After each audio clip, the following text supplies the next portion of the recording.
নমস্কাৰ মৰমৰ ছাত্ৰ ছাত্ৰীসকল, তোমালোকক সকলোকে মোৰ ইউটিউব চেনেলটোলৈ স্বাগতম জনাইছোঁ। আজি মই তোমালোকক পঢ়াব গৈ আছোঁ পাঠ নম্বৰ 7, জতুৱাৰ জঁট। এই জতুৱাৰ জঁট যিটো আছে কবিতা, ইয়াত চোৱা, এই কবিতাত কিছুমান শব্দ আছে যিবিলাক শব্দৰ অৰ্থ কিন্তু বেলেগ বেলেগ। মই কবিতাফাকি এবাৰ পঢ়াই দিছোঁ। আৰু কি কৈছে চোৱা, অসমীয়া সাহিত্যত খুহুতীয়া কবিতাই এক বিশেষ স্থান অধিকাৰ কৰি আছে। কবিতাবোৰৰ মাজত ভাষাৰ লালিত্য প্ৰকাশৰ বাবে জতুৱা ঠাঁচ, ফকৰা যোজনা আদিৰ ব্যৱহাৰ কৰা হয়। এই কবিতাটোত জতুৱা ঠাঁচৰ সুন্দৰ প্ৰয়োগ ঘটিছে। আকাশত চাং পতা নপতা ফুকনে, আহু কাণে পহু কাণে বহু কথা শুনে।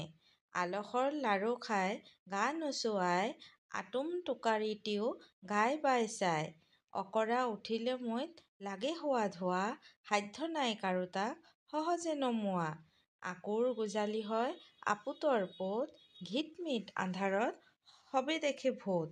জালুঙাৰ মেকুৰীটো পৰিলে ওলাই, অলপ ধতুৱাবোৰে বৰ ভয় খায়। লোভত আপোন ঘাটি আও মৰণে মৰা, মধুচ ফুটিলে চালে বৰষুণ সৰা। মধু ফোটা নামবোৰ ঢক ফুটি পৰে, নিশিকিলে নাজানিলে ফকৰা যোজনা হয় বোলে তেনে লোক বুদ্ধিত টুকুনা।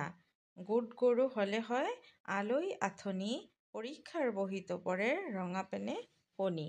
কবি শ্ৰী গগন চন্দ্ৰ অধিকাৰী। ঠিক আছে, বুজি পাইছা ছাত্ৰ ছাত্ৰীসকল? মই খুব ধুনীয়াকৈ তোমালোকক কবিতাটো পঢ়াই দিলোঁ। ইয়াত কিন্তু চব জতুৱা ঠাঁচ ব্যৱহাৰ কৰি কবিতাটো পঢ়িছে, বৰ্ণনা কৰিব বিচাৰিছে শ্ৰী গগন চন্দ্ৰ অধিকাৰীয়ে। ঠিক আছে, বিভিন্ন জতুৱা ঠাঁচৰ শব্দৰ ব্যৱহাৰ কৰিছে আৰু ফকৰা যোজনা ব্যৱহাৰ কৰিছে। এতিয়া কবি পৰিচয় অলপ পঢ়ি দিছোঁ চোৱা। শ্ৰী গগন চন্দ্ৰ অধিকাৰীৰ জন্ম 1941 চনত ছয়গাঁৱৰ কাৱৈমাৰী সত্ৰত। তেখেত এগৰাকী জনপ্ৰিয় আৰু প্ৰতিভাশালী শিশু সাহিত্যিক। তেখেতৰ বৰ্তমানলৈকে কেইবাখনো শিশু উপযোগী পুথি প্ৰকাশ হৈছে।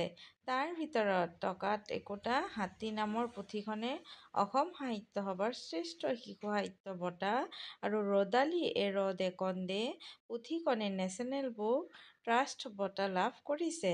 তেখেতে ৰচনা কৰা আখৰৰ গীত আৰু মনোৰম খবৰৰ পেৰা দুয়োখনেই শিশু উপযোগী পুথি। মাখন মামৰ সাধু আৰু উমলা ঘৰৰ পুথি দুখনো তেখেতৰ শিশু উপযোগী পুথি। শিশু সাহিত্যৰ ক্ষেত্ৰত আগবঢ়োৱা অৱদানৰ বাবে 2010 চনত তেখেতে সাহিত্য একাডেমি বঁটা লাভ কৰে। ঠিক আছে। এতিয়া জতুৱা ঠাঁচ মানে কি চোৱা। জতুৱা শব্দৰ অৰ্থ হ'ল নিজৰ জাতৰ বস্তুৰ দৰে হোৱা, বিজতৰীয়া নোহোৱা। আৰু ঠাঁচ মানে হ'ল ভংগী বা শৈলী। ঠাঁচ মানে কি? ভংগী বা শৈলী। গতিকে জতুৱা ঠাঁচ মানে হ'ল যি ভাষাত লিখা হৈছে সেই ভাষাৰ স্বাভাৱিক নিজস্ব ভংগী বা শৈলী। প্ৰত্যেক ভাষাৰে নিজা জতুৱা প্ৰকাশভংগী আছে। আমাৰ অসমীয়া ভাষাও ইয়াৰ ব্যতিক্ৰম নহয়। জতুৱা প্ৰকাশভংগীয়ে ৰচনাক আকৰ্ষণীয় কৰে। কবিতাটিত অসমীয়া জতুৱা ঠাঁচ কিছুমানক লৈ লিখা হৈছে। জতুৱা ঠাঁচৰ আঁৰত অন্য এক অৰ্থ লুকাই থাকে।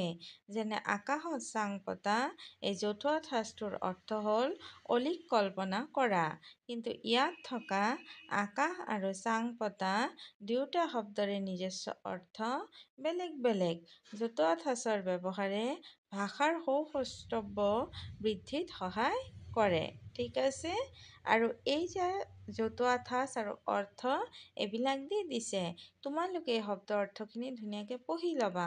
তাৰপিছত কবিতা ফাঁকি পঢ়িবা, তেতিয়া তোমালোকে অৰ্থখিনি কবিতাৰ ভালদৰে বুজি পাবা।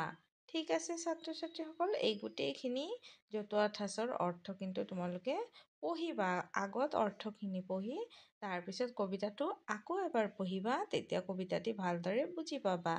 আৰু ইয়াত 2 নম্বৰত 1 নম্বৰ কৈছে জ্যোতি বিৰামলৈ লক্ষ্য ৰাখি কবিতাটো শুদ্ধ উচ্চাৰণেৰে পঢ়া। আৰু 2 নম্বৰ কৈছে কবিতাটো আবৃত্তি কৰা। 3 নম্বৰ কৈছে কোৱা আৰু লিখে। প্ৰশ্নোত্তৰকেইটা ক'বলৈ আৰু লিখিবলৈ লাগিব। ঠিক আছে। আৰু মই 4 নম্বৰো আছে, ইয়াৰ যিমানখিনি প্ৰশ্ন উত্তৰ আছে মই গোটেইখিনি তোমালোকক দি দিছোঁ। তোমালোকে ধুনীয়াকৈ নিজৰ বহীত লিখি ল'বা। ঠিক আছে ছাত্ৰ ছাত্ৰীসকল, বুজি পাইছা? আৰু যদি ভিডিঅ'সমূহ চাই ভাল লাগে তেতিয়াহ'লে এটা লাইক কৰি দিবা, আৰু যিসকলে মোৰ চেনেলত নতুন আহিছে আগৰ ভিডিঅ'সমূহ চাই ল'বা দেই। ঠিক আছে, সকলোৱে সুস্থ থাকিবা, ভালে থাকিবা। ক নম্বৰ প্ৰশ্ন চোৱা, কবিতাটোৰ মতে আকাশৰ চাং কোনে পাতে? উত্তৰ, কবিতাটোৰ মতে আকাশৰ চাং নপতা ফুকনে পাতে। খ নম্বৰ, আহু কাণে পহু কাণে মানে কি? উত্তৰ, আহু কাণে মানে হ'ল আৰু তাৰ আহু কাণে মানে হ'ল আৰু তাৰ পৰা, আৰু পহু কাণে মানে হ'ল ঘুনুক ঘনাকৈ। আহু কাণে মানে হ'ল কি? আৰ তাৰ পৰা, আৰু পহু কাণে মানে হ'ল ঘুনুক ঘানককৈ। ঘিটমিট আন্ধাৰত কি দেখে? ঘিটমিট আন্ধাৰত ভূত দেখে। কোনবোৰ লোকে বৰ ভয় খায়? অলপ ধাতুৱাবোৰে বৰ ভয় খায়। কবিয়ে কাক বুদ্ধিত টোকোনা বুলি কৈছে? যিবোৰ লোকে ফকৰা যোজনা নাজানে বা নিশিকে সেইবোৰ লোকক কবিয়ে বুদ্ধিত টোকোনা বুলি কৈছে। পাঠৰ আলমত চমুকৈ লিখা।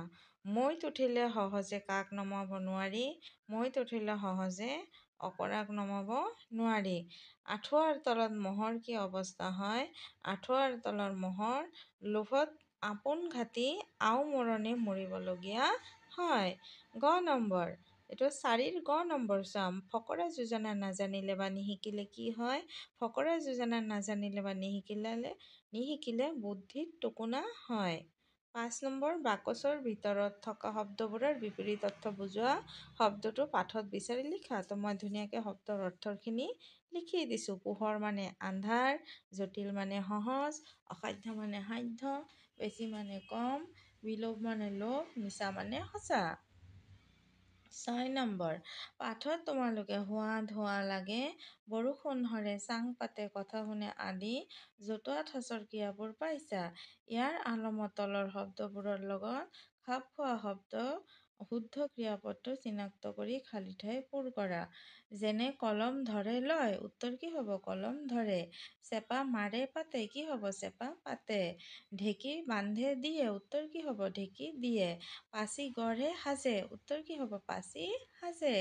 খেল কৰে খেলে, খেল খেলে। মৰম লাগে ধৰে, কোনটো হ'ব? উত্তৰ মৰম লাগে। ঠিক আছে, বুজি পাইছে ছাত্ৰ ছাত্ৰীসকল? নেক্সট ৭ নম্বৰ দিছে জতুৱাৰ জঁট। কবিতাটোৰ পৰা যিকোনো ৫টা জতুৱাৰ ঠাঁচ উলিয়াই একোটা বাক্য সজাম। মই ধুনীয়াকৈ বাক্যকেইটা সজাই দিছোঁ, তোমালোকে ধুনীয়াকৈ লিখি ল'বা। চোৱা, গা নোচোৱাই ফুৰা, ইয়াৰ অৰ্থ হ'ল কাম বন নকৰি ধুন মাৰি ফুৰা বা ধেমালি কৰি ফুৰা। তাৰ দৰে গা নোচোৱাই ফুৰা মানুহক কোনেও ভাল নাপায়। আলসৰ লাৰু মানে অতি মৰমৰ। ৰহিম একমাত্ৰ সন্তান বাবে মাক দেউতাকৰ আলসৰ লাৰু। ঘিটমিট বৰ বেছি অন্ধকাৰ, অমাৱস্যাৰ নিশা ঘিটমিট আন্ধাৰ হয়। ৪ নম্বৰ, নপতা ফুকন, নিজকে নিজে ডাঙৰ মানুহ বুলি ভবা। হৰিৰ কথা কোনেও নুশুনে কাৰণ তেওঁ এজন নপতা ফুকন লোক। আহু কাণে পহু কাণে, আৰ তাৰ পৰা। বিজয়ে চাকৰি পোৱা খবৰটো আহু কাণে পহু কাণে শুনিছোঁ। ৮ নম্বৰ আছে, এটা শব্দত প্ৰকাশ কৰা। আনৰ ভাল দেখিব নোৱাৰা, উত্তৰ কি হ'ব? চকু চৰহা। ঘুনুক ঘানককৈ যি কথা শুনা যায়, কুহুকো। যিজন মাক বাপেকৰ অতি মৰমৰ, আলসৰ লাৰু, যি নিয়ম মতে খৰচ কৰে, মিতব্যয়ী। ঠিক আছে।